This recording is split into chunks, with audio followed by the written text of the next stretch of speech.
Hey guys, it's Jamie from Guildbrook Farm, and I figure we are way overdue for an update as to what's been going on around here. Just a lot of little things that really don't make a whole video in themselves, so this is our July summer 2018 update video. We're going to cover all kinds of things from gardening to livestock to pantry to solar or water, all that kind of stuff and everything in between. All right, so first order of business is we are now offering t-shirts and merchandise. For the last year and a half, we've had people leaving comments and sending us emails asking if we could start carrying some sort of t-shirts or other types of merchandise. And over the July 4th week, all of us as a family got together and came up with a bunch of designs that we are now offering on Spreadshirt.com. We have our own store on there. I'm going to leave the link down in the description below. I do believe there is a coupon running right now for 15% off. You can go to the link and check it out. But these are all designs by us. They're all created by us, and they're even created by the kids. There are a couple designs that they did themselves as well. Some of them are branded, some of them are not, but all of them are t-shirts by us that we really like and that we actually ordered in some ourselves. So you're going to start seeing us wearing some of the shirts that we created. Now we have about 12, 13 designs up right now. We have more coming, and also Marina, who is a budding graphic artist, she's self-taught, has created her own store called Blue Designs. She does more along the lines of anime manga style. She has a handful of designs up right now, but she's going to be adding more. We're going to be adding more to the Guildbrook Farm store as well. So definitely check out both of those stores. Again, links below. And also, as a side note, all the proceeds from Marina's store goes directly to her to help support her graphic design education and her hardware and software that she needs to continue her education along that. So if you guys are looking for something for your kids or grandkids or whatever, something for back to school stuff, definitely check out her store as well. There's a lot of really cool things on there that are age appropriate for that genre. Next order of business are these naughty chickens who are eating all of our blueberries from our blueberry bushes, aren't you? Yes, you're naughty. We are now down to 2 Dorkings. We have 1 Cochin. We have our Americana, who is broody again. And then we have 3 of the cockerels that we are raising up. And we're going to only choose one of those cockerels, one of the nicest ones that has the best attributes that we want for raising Dorking males. We are getting probably about anywhere between 1 to 2 eggs a day right now. Our egg production is a little bit low, but we do have chicks that we're raising up, and we're going to go to them next. Alice Cooper. All right, so these are the 26 chickens that we got in from McMurray Hatchery. They are about 3.5 weeks old right now, and they've been on our porch for a little while. We've only kept them in the house for the first couple of days when they just completely outgrew the little container that we had them in. And they're getting quite big right now and quite stinky. We did end up losing 3 of the chicks. We lost 1 of the Australorps, and we lost 2 Dorkings. I'm not sure if they were male or female of either one. They were too young to tell, but we did end up losing 3 chicks total, whether it was from splay leg or disease, or we don't really quite know, or just poor health in general. But these other guys seem to be pretty healthy. They do get into trouble. Hopefully we can keep them alive, because they do tend to get quite naughty in here, but so far so good. Everyone seems pretty healthy.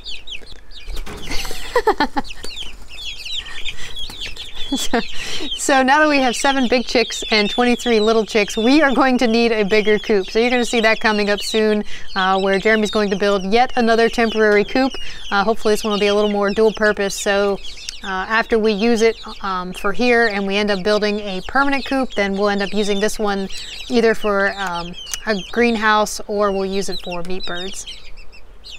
All right, so these are the Kuni pigs. They are getting bigger. They're just not getting big compared to a normal pig, because they are a small breed pig, grass-fed pig. We do have small, medium, and large. This little guy here is sort of like the runt. He's always been the smallest one of the 3. But they're doing really well. They get lots of garden vegetables now, and hopefully they will be somewhere around 120 pounds when we take them to market in December. Which brings me to the garden, which is next.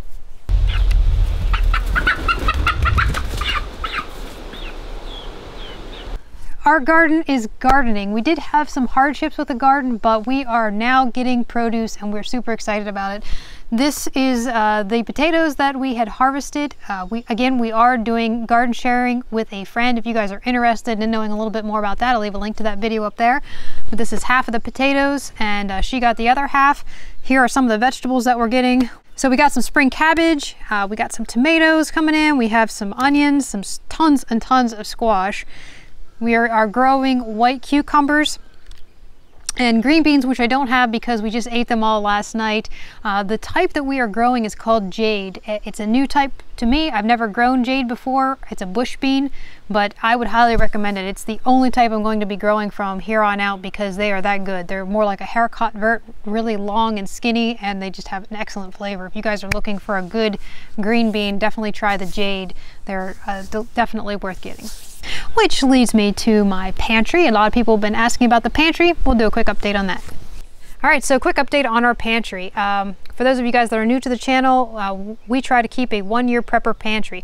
Prior to moving here, we kept all of our pantry in our cool basement, but when we moved off grid and moved into this tiny trailer that we're waiting to build our house, we needed some place to store our 1-year pantry because we couldn't keep it in the trailer. And so what we had to do was improvise by putting insulation inside of this storage shed to try and keep it warm in the winter months and cool in the summer months. In the winter, we had to worry about all the jars freezing, and we did that by putting in buckets of coals. If you guys are interested in that, I'm going to link to a video up above as to how we did that and how it worked out for us, which was really good. But now that it's summer and we're in the dog days of summer with temperatures in the high 90s, heat index over 100, how are the canned goods doing? Well, they're doing okay. Those of you that are new to canning, canned goods should not be stored above 95 degrees. Ideally, they should be stored in the 50 to 70 degree range. And this is really, really hot for storing jars. There's really no way for us to keep this cool in here. And so we are having some jar lossage. So far, I've lost 2 jars. One was a butter, one was beans. It had nothing to do with the lid type. Some of you guys know that I reuse my lids, but we did lose 2 jars that I've noticed so far. I am keeping an eye on it. You can really tell if a jar does come unsealed because there's a discoloration to the product. It smells and the lid's usually just sitting on top and the lid's popped. So I am keeping an eye on it, but there's really nothing we can do as far as keeping this any cooler than it already is. All right, I'm going to turn it over to Jeremy, who's going to talk a little bit about solar water, our new DC freezer, and a couple other things. Quick update on our solar that we finished about a month ago, the install. Everything was working great. It's producing more power than I even anticipated, so we're doing real good with that. We were able to run an air conditioner, a little 500 watt, 5000 BTU window unit. We're able to run our computer as often as we want, for as long as we want. It runs our well pump. Usually by about 9 o'clock in the morning, the sun is up over the trees. We're in full sun, and it lasts till about 4 o'clock in the afternoon. Again, we're in the middle of summer, so that's probably the maximum amount of sun hours we're going to see with this setup, but we'll see what happens when winter comes. And so usually by about 10 a.m., 10:30, our batteries are topped off and we're running directly off solar panels. So far, man, I'm really happy with how this whole thing has worked out. Okay, I'm here in the battery shed. It has been so cool to not have to run this generator for the last month. We got so used to running it for the 6 months we've been here before then. It's just been nice to have some peace and quiet. The system is working really good. These simplified batteries are awesome. We use 10 to 15% of their capacity, and that is using, like I said, a lot of energy, a lot more energy than I had planned based on the load list I created. Because I built it with so much capacity, we're taking advantage of it. So like I said, we use about 15% of it, of the battery, and then in the morning it tops off by about 10 or at the latest probably 11 a.m. Today, like I said, is overcast. Batteries are only at 92%, but you know, by 11:30 we'll be topped off. We'll be running direct solar.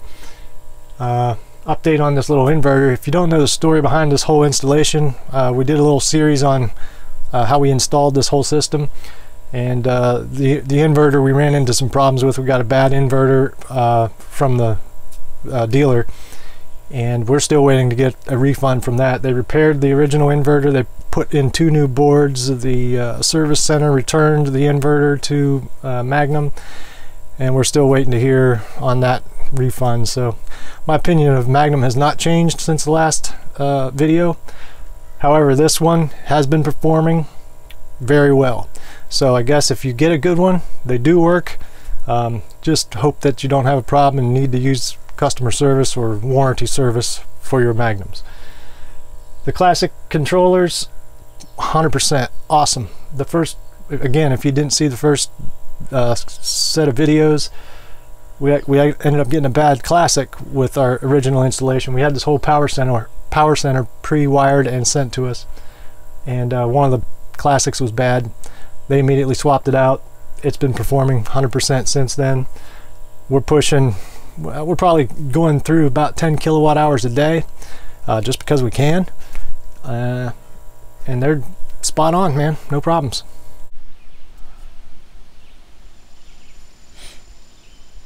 So the last series of videos we did, if you haven't been watching, was on the water drama, where we had a problem with our well pump and we weren't getting water, and we ended up finding out that the wire between here and the well pump down the hill 355 feet away burned up. So we kind of just pulled it all and redid the whole system better. Buried new 8-gauge wire here. We got it buried. It's only about that deep so that we can pull it up and use it in our house when we get to that part. But we moved the pressure tank up here, and the pressure is much more consistent. The water heat that runs off pressure, because it's a tankless hot water heater, is way more consistent. Everything works 100% better.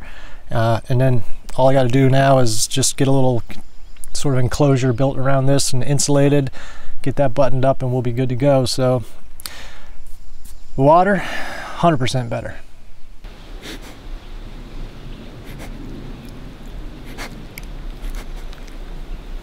Yeah, you sleepy? Yeah. You look like a gremlin. What is it? What is it?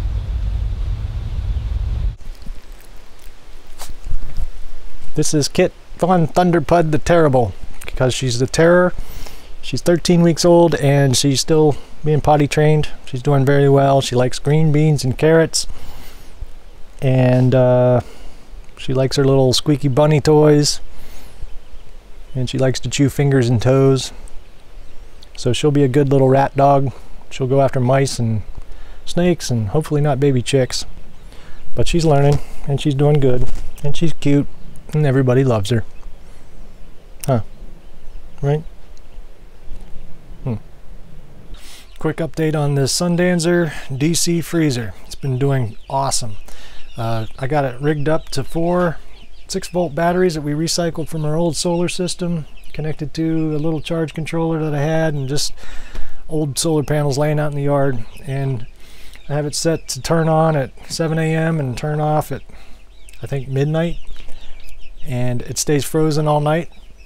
So it really only runs during the day when the panels are generating power, and it's full. Everything's frozen solid. And we got a little, where is that? We put a Dixie cup full of water down at the bottom, and then when it freezes, put a penny on top. That way, if it ever thaws out, the penny will sink and you'll be able to tell and know that your food may have thawed. So far, so good. And like I said, it's off at night. Yeah, that was a cool little trick that someone in the comments suggested and works great. So, great idea.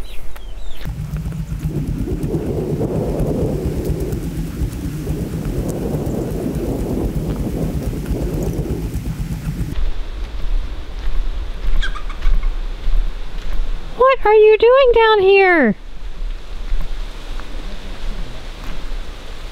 What is going on?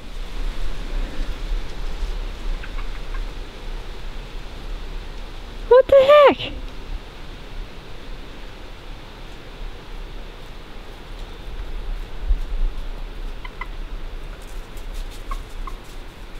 These roosters are naughty.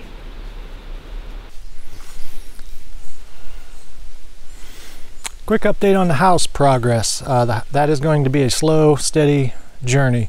I'm glad that we decided to wait a year before doing anything major here because we've already changed our mind on a ton of different things. Where we're putting the house, how we're situating the house, where we're putting the well. We had a well guy come in and he found a vein of water, but where he found it was right in the middle of this right-of-way. And so the right-of-way is what we're kind of dealing with right now. This pin right here marks the center of the right-of-way, and then we have 20 feet either side that we can put a road in, and we have to be very careful about how we do that because this is our property, this is our property, this is our property, that is not our property. And so we're having a surveyor come in here in a couple days, and he's going to mark exact boundaries of where this right-of-way is so that we're sure that when we cut this road, we're within the boundary lines of doing that. We flagged where we're going to put the house, which will be about right here, and then all of this will be cleared, and this is kind of a rolling land that'll be kind of pasture once it's all cleared, and then we'll have a nice view of the mountain. We'll have a road that comes in, and then we'll probably have a road down there that goes to eventually a barn. So that's where we're at with that. And as I said, it's a developing process. I still have some design stuff that I need to finish up for the blueprints of the house we are going to build. We're not going to just hire a builder to come in and slap something up and get it done. We want to do it ourselves as much as we can, and we want to do it the way we want it. So that's going to be a process. All right, so that's our somewhat brief video on everything that's been going on around here. Hopefully that answered a lot of your questions that you guys have been leaving as to the pigs and the chickens and the solar and all that kind of stuff, and also with the house. So what are you going to see coming up? Well, we got this coop that we got to build. This was a project that we started before all of the water drama, and we got to get this finished up because those baby chicks are outgrowing that little pen, and they need a bigger home. Also, we will be doing some videos on our off-grid life. Right now it's a really cool day, and I know Jeremy mentioned that we have an air conditioner, but we really don't quite have an air conditioner, and I'm going to talk a little bit about some of the expectations of off-grid life and how that actually really does play out, as well as probably going to be doing a follow-up video on that, which is on how we stay cool in the summertime when we live off-grid, especially with limited or no AC. So we're going to be talking about that in another video, and also we're going to be taking you guys along as we start to hopefully get started on the house, start clearing, and get started along that path. So stay tuned for those. If you guys are interested in that kind of stuff, make sure you like and subscribe. And again, if you guys are interested in any t-shirts, we're going to be leaving that link in the description of all of our videos going forward, so be sure to check that out down below. And we will have coupons as often as possible, so check those out as well. And thank you guys for following along on our journey, and thank you guys so much for your support, and we'll see you in the next video. Thanks for watching.